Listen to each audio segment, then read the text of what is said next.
And ఇంకోటి ఏంటంటే sale times వస్తుంటాయి కదా, మనకు మధ్యలో సేల్ టైమ్స్ ఉంటాయి. సో ఆ సేల్ టైమ్స్ కూడా ఏమవుతుందంటే మనం ఖచ్చితంగా 80 to 90 షిప్మెంట్స్ కూడా డెలివరీ ఈజీగా చేస్తాం. సో అప్పుడు ఏమవుతుంది, మీరు ఎంజీ ప్లాన్ కానీ లేదంటే ఇప్పుడు శాలరీ బేసిక్లు ఉన్నారనుకోండి, మీకు ఇచ్చిన రూట్ ఖచ్చితంగా మీరు క్లియర్ చేయాల్సి ఉంటుంది. కానీ మీకు శాలరీ ఎంత రావాలో గంతే వస్తుంది. ఈ శాలరీ స్ట్రక్చర్ దాంట్లో అండ్ దీంట్లో మన ఎంజీ దాంట్లో అయితే మనకు అంత ఎర్నింగ్స్ అయితే ఏం కనిపించవు. సో దీంట్లో కూడా మనకి ఏదైతే పార్సల్ ఉందో దాంట్లోనే మంచి ఎర్నింగ్స్ అయితే ఉంటాయి. Hi friends, welcome back to our channel mister Bommakanti. So friends, ఈరోజు వీడియో ఏంటంటే ఖాళీగా ఉన్న వాళ్ళకైతే ఒక మంచి అవకాశం అని చెప్పుకోవచ్చు. సో ఏంటంటే మనకు ఉప్పల్ హబ్లో చాలా వేకెన్సీస్ అయితే ఉన్నాయి. సో ఉప్పల్ హబ్ అంటే ఉప్పల్లో మనకు వేరే వేరే ఏరియాస్ కూడా ఉంటాయి కదా. సో ప్రతి ఏరియాలో కూడా వేకెన్సీ అయితే ఉన్నాయి. సో హైరింగ్ అయితే జరుగుతుంది. సో మీలో ఎవరికైనా ఇంట్రెస్ట్ ఉండి జాయిన్ అవ్వాలనుకుంటే నేను మీకు hub details and HR number అయితే ఇస్తాను డిస్క్రిప్షన్లో. సో ఒకసారి మీకు జాయిన్ అవ్వాలని ఇంట్రెస్ట్ ఉంటే కాల్ చేసి మాట్లాడండి. అండ్ ఇంకోటి ఏంటంటే ఈ ఫ్లిప్కార్ట్ డెలివరీ జాయిన్ అవ్వాలని ఎవరైతే అనుకుంటారో సో వాళ్ళకైతే కొన్ని డౌట్స్ ఉంటాయి కదా. సో అంటే శాలరీ ఎలా ఉంటుంది అని చెప్పేసి. సో ఇప్పుడు ఈ శాలరీ ఎలా ఉంటుంది అంటే యాక్చువల్లీ మనకు ఫ్లిప్కార్ట్లో శాలరీ వచ్చేసి 3 స్ట్రక్చర్స్లో ఉంటుంది. ఒకటేమో శాలరీ బేసిక్ ఉంటుంది, అండ్ ఒకటి ఎంజీ స్ట్రక్చర్లో ఉంటుంది, అండ్ ఇంకోటి వచ్చేసి షిప్మెంట్. సో ఇక్కడ షిప్మెంట్ ఏంటంటే పార్సల్ వైజ్ మనం ఎన్ని పార్సల్ చేస్తే అన్ని అట్లా అన్నమాట. సో పేమెంట్ అయితే 3 టైప్స్ ఆఫ్ పేమెంట్ ఉంటుంది. సో మీకు ఇంట్రెస్ట్ ఉండి జాయిన్ అవ్వాలనుకుంటే ఇప్పుడు మీకు చెప్పిన కదా ఈ 3 శాలరీ స్ట్రక్చర్స్. సో దీంట్లో కూడా మీకు ఇంకా చాలా మందికి డౌట్స్ ఉంటుంది. ఏంటంటే శాలరీ బెటరా, లేకపోతే ఎంజీ మీన్స్ మినిమం గ్యారంటీ బెటరా, లేదంటే షిప్ అండ్ పార్సల్ వైజ్ బెటరా అని చెప్పేసి చాలా మందికి అయితే డౌట్స్ ఉంటుంది. సో ఆ డౌట్స్ కూడా నేను ఈ వీడియోలో మీకు అయితే క్లియర్ చేస్తాను, ఓకేనా. సో ఫ్రెండ్స్, ఫస్ట్ అయితే మనం ఈ శాలరీ స్ట్రక్చర్ అయితే చూద్దాం. సో ఈ శాలరీ బేసిక్ వచ్చేసి ఏంటంటే మనకు మంత్లీ పే అవుట్ అయితే ఉంటుంది. సో ఇప్పుడు ఈ మంత్లీ మనకు శాలరీ ఎంత వస్తుంది అంటే 22,000 అయితే శాలరీ వస్తుంది.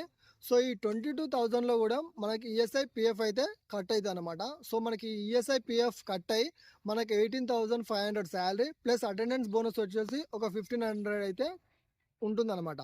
సో ఇప్పుడు మనకి అటెండెన్స్ బోనస్ ఏదైతే 1,500 ఉందో సో అది మనకు ఖచ్చితంగా మనం దానికి ఎలిజిబుల్ ఉండాలంటే ఏంటంటే మనం 26 కానీ 27 డేస్ కానీ ఖచ్చితంగా మంత్లీ అవైలబిలిటీ అయితే ఉండాలి. సో అవైలబిలిటీ మీన్స్ ఏంటంటే మనం హబ్లో ఖచ్చితంగా 26 or 27 డేస్ రిపోర్ట్ అయితే ఉండాలి. అండ్ నెక్స్ట్ వచ్చేసి ఇంకోటి ఏంటంటే మనం ఖచ్చితంగా 30 డెలివరీస్ అయితే కంప్లీట్ చేయాలి. సో ఇక్కడ ఈ 30 డెలివరీస్ తర్వాత 31 నుండి 35 ఇప్పుడు ఏదైతే ఉందో ఈ 30 డెలివరీస్ వరకు మనం ఏదైతే 30 డెలివరీస్ కంప్లీట్ చేస్తే మనకి 18,500 శాలరీ ఫిక్స్డ్ వస్తుంది అనమాట. సో మీరు ఎప్పుడైతే 31 నుండి 35 మధ్యలో సో 31 నుండి ఏబో చేసుకుంటూ పోతారు. ఫర్ ఎగ్జాంపుల్ మీరు 30 డెలివరీస్ చేసిరు. 30 డెలివరీస్ తర్వాత కూడా మీరు పొద్దున మార్నింగ్ వెళ్ళేటప్పుడు ఇంకొన్ని షిప్మెంట్స్ ఇప్పుడు మీకు ఎట్లా 50 తీసుకోరు అనుకోండి, అలా మీకు అలా 40 డెలివరీస్ అనేటివి ఖచ్చితంగా డెలివరీస్ అయినాయి, 10 పెండింగ్ పడ్డాయి. సో ఇప్పుడు మీకు ఇక్కడ శాలరీ ఎట్లా వస్తుందంటే ఏదైతే 30 డెలివరీస్ ఉన్నాయో ఆ 30 డెలివరీస్ వరకు మీకు శాలరీ వచ్చేసి 18,500. దాని తర్వాత మీకు 30 నుండి 40 కదా ఇంకొక 10 షిప్మెంట్స్ ఉన్నాయి కదా, దానికి ఏంటంటే ఈ షిప్మెంట్ వచ్చేసి 5 రూపీస్ ఎక్స్ట్రా మీకు ఇన్సెంటివ్ అనేది యాడ్ అవుతుంది అనమాట. సో ఈ ఎక్స్ట్రా ఇన్సెంటివ్ యాడ్ అవుతుందంటే ఈ 10 into 5 కదా, 5 రూపీస్ కదా ఈచ్ ఒక డెలివరీకి. సో ఎంత మీకు 50 రూపీస్ ఎక్స్ట్రా ఇన్సెంటివ్ అనమాట. సో అట్లా మీరు ఈ 30 డెలివరీస్ వరకు చేసుకుంటే 18,500 ఫిక్స్డ్ శాలరీ వస్తుంది. అండ్ మీరు వచ్చేసి నెక్స్ట్ మీరు ఎన్ని షిప్మెంట్లు అయితే ఎక్కువ చేస్తారో దానికి ఈచ్ 5 రూపీస్ ఇన్సెంటివ్ కూడా యాడ్ అవుతుంది. అండ్ నెక్స్ట్ వచ్చేసి మీకు 1,500 రూపీస్ అవైలబిలిటీ బోనస్ కూడా అటెండెన్స్ బోనస్ కూడా ఉంటాయి అన్నమాట. సో ఎంత లేదన్నా మీరు ఇందులో కూడా ఒక 25 వరకు అయితే ఎర్న్ చేసుకోవచ్చు. విత్ ఈఎస్ఐ పిఎఫ్ కట్ కాగానే ఒక 25 వరకు అయితే ఎర్న్ చేసుకోవచ్చు. ఏది మీరు ఇన్సెంటివ్ కూడా చేస్తే. లేదు మాకు 30 డెలివరీసే చేస్తాం, మా కంప్లీట్గా 18,500 ఫిక్స్డ్ శాలరీ సరిపోతుంది ప్లస్ అటెండెన్స్ బోనస్ వస్తుంది ఒక 20,000 చాలనుకుంటే మీరు 30 డెలివరీస్ అయితే కంప్లీట్ చేయాలి. ఇన్ కేస్ ఏదైనా ఒక రోజు మీకు లోడ్ ఎక్కువ వచ్చి మీరు అబ్బులో మార్నింగ్ వాళ్ళు ఖచ్చితంగా వాళ్ళు లోడ్ క్లియర్ చేయాలన్నప్పుడు మీరు ఎక్కువ డెలివరీస్ చేస్తే మీకు ఇన్సెంటివ్ కూడా యాడ్ అవుతుంది అన్నమాట. సో ఇది శాలరీ స్ట్రక్చర్. ఒకసారి చెప్తున్నా మళ్ళీ వినండి. శాలరీ స్ట్రక్చర్ వచ్చేసి ఏంటంటే మనం డైలీ 30 షిప్మెంట్స్ అయితే చేయాలి. ఆ 30 షిప్మెంట్స్ తర్వాత మనం ఏవైతే ఎక్కువ షిప్మెంట్స్ చేస్తామో వాటికి వచ్చేసి 5 రూపీస్ ఎక్స్ట్రా ఈచ్ షిప్మెంట్కి ఇన్సెంటివ్ అయితే యాడ్ అవుతుంది. అండ్ మీకు అటెండెన్స్ బోనస్ కూడా ఉంటుంది అన్నమాట. సో ఎంత లేదన్నా మీరు సరే ఇది ఏదైతే మనకి ఇన్సెంటివ్ ఉందో 5 రూపీస్ అది వదిలేసుకున్నా కానీ మీరు ఖచ్చితంగా 30 డెలివరీస్ చేసుకొని అండ్ నెక్స్ట్ వచ్చేసి 26 or 27 డేస్ అవైలబిలిటీ ఉండి అబ్బుకు రిపోర్ట్ అయితే మీకు ఖచ్చితంగా 20,000 అయితే ఈజీగా వస్తాయి అన్నమాట. సో ఫ్రెండ్స్, ఇప్పుడు వచ్చేసి మనకు minimum guarantee so MG structure. So ఇందులో ఏంటంటే మనం డైలీ ఒక 40 షిప్మెంట్స్ అయితే డెలివరీ చేసినాం అనుకో, షిప్మెంట్స్ డెలివరీసే కావచ్చు, ఫార్వర్డ్ డెలివరీసే కావచ్చు, లేదంటే పికప్సే కావచ్చు. సో ఈ ఓఎఫ్డి ప్లస్ ఓఎఫ్పి రెండు కలిపి మనం 40 అయితే కంప్లీట్ చేసినాం అనుకో, సో మనకేంత 850 రూపీస్ అయితే వస్తుంది అనమాట. సో మనం డైలీ 40 డెలివరీస్ అయితే 850 వస్తుంది కదా. సో ఈ పేమెంట్ అనేది వీక్లీ ఉంటుంది. సో వీక్లీ మనం ఒక 1 వీక్ ఆఫ్ తీసుకున్నప్పటికీ 6 ఇంటూ 850 మనం డైలీ 40 డెలివరీస్ కంప్లీట్ ఇస్తాం కదా. అట్లా 6 డేస్ కంప్లీట్ చేసాం అనుకో, మనకు ఎంత పేమెంట్ అవుతుంది? సో 5100 అయితే పేమెంట్ అవుతుంది. సో అంటే మనకు మంత్లీ 4 వీక్స్ ఉంటాయి కదా. 4 ఇంటూ 5100 వేసుకున్నా కానీ మనకు 20,400 వరకు అయితే మంత్లీ ఎర్న్ చేసుకోవచ్చు, ఏది ఈ ఎంజీ స్ట్రక్చర్లో కూడా. సో నేనేమంటున్నా అంటే ఇందులో కూడా మనకు మంత్లీ వరకు వచ్చేసి ఖచ్చితంగా 20,000 అయితే ఈజీ వస్తాయి అన్నమాట, ఇదేది ఎంజీ స్ట్రక్చర్లో కూడా.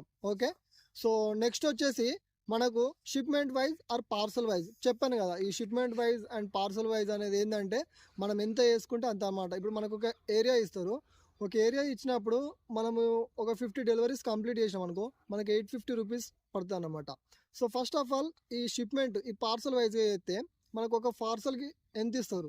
సో మనం ఈ పార్సల్ వైజ్గా చేసినప్పుడు మనకు ఒక పార్సల్కి వచ్చేసి 17 రూపీస్ అయితే మనకు పే అవడం వస్తుంది అనమాట. సో ఈ 17 రూపీస్ అంటే మనం ఒక 59 కొట్టినాం అనుకోండి, 59 డెలివరీస్ అయితే కంప్లీట్ చేసాం అనుకోండి, మనకు 1000 రూపీస్ అయితే పడతాయి అనమాట. సో ఇప్పుడు మనం 1000 రూపీస్ పడతాయి. ఇప్పుడు ఈజీగా మనం ఏదైతే రూట్కి మనకు ఒక ఏరియా మనకు ఈ రూట్ వెళ్ళు అని చెప్పేసి మనకు జాయిన్ అయినప్పుడు చెప్తారు కదా. సో ఆ ఏరియా జర మంచిగా ఉండి లోడ్ మంచిగా గట్టిగా వచ్చింది అనుకో, డైలీ ఒక 80-90 షిప్మెంట్స్ అయితే వచ్చినాయి అనుకో, మీకు ఇప్పుడు ఫర్ ఎగ్జాంపుల్ 70 డెలివరీస్ 70 ఓఎఫ్డి వేసుకున్నారు అనుకోండి, అంటే మీరు డెలివరీ చేయడానికి 70 షిప్మెంట్స్ అనేవి మీ పేరు మీద అసైన్ అయిన అనుకోండి. మీరు కొన్ని కస్టమర్లు ఫోన్ లిఫ్ట్ చేయకనో, లేదంటే కస్టమర్లు రేపు రమ్మనో, అట్లా మీకు ఒక 10 ఫెయిల్ అయినా కానీ మీకు 60 డెలివరీ కౌంట్ అయింది అనుకోండి, అప్పుడు 60 ఇంటూ 17 మీన్స్ 17 సో అయితే మీకు ఎంత అవుతుంది అప్పుడు? 1020. ఒక 60 డెలివరీస్ అయితే 1020, లేదంటే ఒక 15 అయినా కానీ మనకు ఒక 1000 రూపీస్ అయితే పార్సల్ వైజ్గా అయితే మనకు 17 రూపీస్ ఒక 59 60 వేసుకుంటే 17 రూపీస్ లెక్క మనకైతే ఖచ్చితంగా ఒక 1000 రూపీస్ అయితే పడుతుంది అనమాట. సో ఇప్పుడు నన్ను అడిగితే ఇప్పుడు ఈ 3 స్ట్రక్చర్లు చూసారు కదా, ఈ 3 స్ట్రక్చర్లలో నన్ను అడిగితే ఏది బెటర్ అంటే నేను దీని గురించి అయితే సపరేట్ ఒక వీడియో కూడా చేసిన. సో మళ్ళీ ఒకసారి చెప్తున్నా, ఎందుకంటే మనకు ఇప్పుడు అవి ఏదైతే 20,000 శాలరీ ఉందనుకో, కొంతమందికి ఆ 20,000 కూడా సరిపోకపోవచ్చు, నేను ఇంకా ఎక్కువ ఎర్న్ చేసుకుందాం అనుకుంటారు కదా.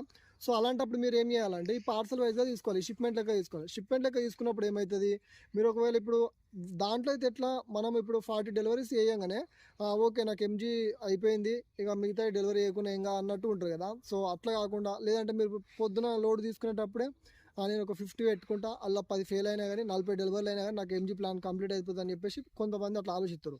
లేదు నేను ఇంకా ఎక్కువ ఎర్న్ చేసుకోవాలంటే ఏం చేస్తారు, అప్పుడు మనం పార్సల్ వైజ్గా తీసుకోవాలి.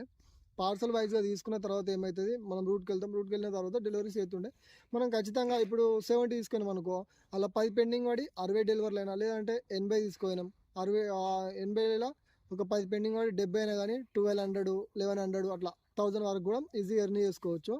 సో ఏంటంటే నన్ను అడిగితే బెటర్ ఆప్షన్ ఏంటంటే ఇదే, మనకు పార్సల్ వైజ్గా వేసుకునే బెటర్. ఎందుకంటే ఒక్కొక్కసారి ఖచ్చితంగా లోడ్ ఎక్కువ వస్తుంది, లోడ్ ఎక్కువ వచ్చినప్పుడు మనకి ఎక్కువ ఎర్నింగ్స్ అనేవి కనిపిస్తాయి అనమాట. అండ్ ఇంకోటి ఏంటంటే సేల్ టైమ్స్ వస్తుంటాయి కదా, మనకు మధ్యలో సేల్ టైమ్స్ కూడా ఉంటాయి. సో ఆ సేల్ టైమ్స్ కూడా ఏమవుతుందంటే మనకు ఖచ్చితంగా 80-90 షిప్మెంట్స్ కూడా డెలివరీ ఈజీగా చేస్తాం. సో అప్పుడు ఏమవుతుంది, మీరు ఎంజీ ప్లాన్ కానీ లేదంటే ఇప్పుడు శాలరీ బేసిక్లు ఉన్నారనుకోండి, మీకు ఇచ్చిన రూట్ ఖచ్చితంగా మీరు క్లియర్ చేయాల్సి ఉంటుంది, కానీ మీకు శాలరీ ఎంత రావనో గంతే వస్తుంది. ఈ శాలరీ స్ట్రక్చర్ దాంట్లో అండ్ దీంట్లో ఏది మన ఎంజీ దాంట్లో అయితే మనకు అంత ఎర్నింగ్స్ అయితే ఏం కనిపించవు. సో దీంట్లో కూడా మనకి ఏదైతే పార్సల్ ఉందో దాంట్లోనే మంచి ఎర్నింగ్స్ అయితే ఉంటాయి.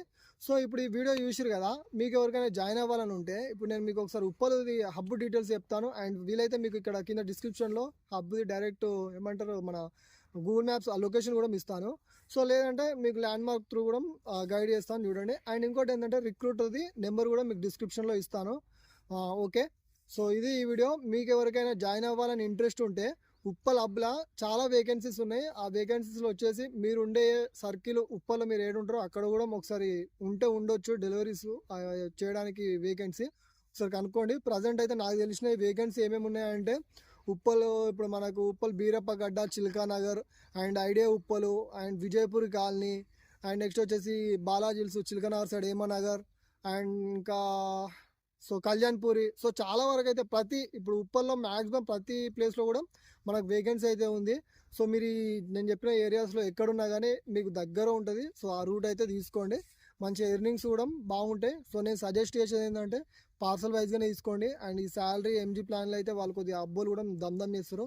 సో ఎవరితో దమ్ ఉండొద్దు, మంచి ఎర్నింగ్స్ కావాలనుకుంటే ఈ పార్సల్ వైజ్ తీసుకొని మంచి ఎర్న్ చేసుకోరు ఈజీగా. మీరు డైలీ అయితే ఎంత లేదన్నా ఒక 60 to 70 షిప్మెంట్స్ అయితే ఈజీగా డెలివరీ చేస్తారు, అది మీకు లోడ్ ల్యాండ్ అయితే. సో మీరు అంటే మంత్లీ ఖచ్చితంగా ఒక 30K వరకు అయితే ఎర్న్ చేసుకోవచ్చు. ఒక 25 to 30K అయితే ఈజీగా అంటే ఈజీగా ఎర్న్ చేసుకోవచ్చు. ఓకేనా?